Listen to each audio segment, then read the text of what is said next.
হৰ্ষিতা স্বাগতম জনাইছো মোৰ ইউটিউব চেনেল হৰ্ষিতালৈ আশা কৰো সকলো ভালে আছে এইবাৰ ৰাসৰ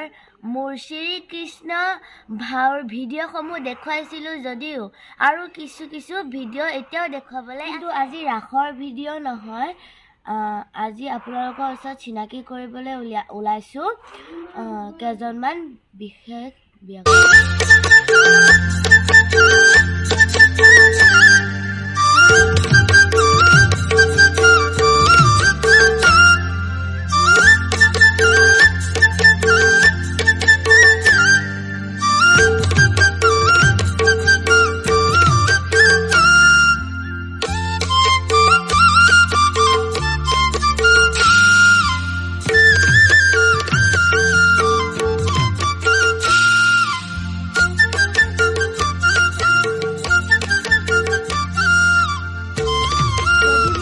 ব্যক্তি আপোনালোকে ভাল পালে লাইক কৰিব কমেন্ট কৰিব শ্বেয়াৰ এণ্ড সাবস্ক্ৰাইব কৰিবলৈ একেবাৰে নাপাহৰিব বাই বাই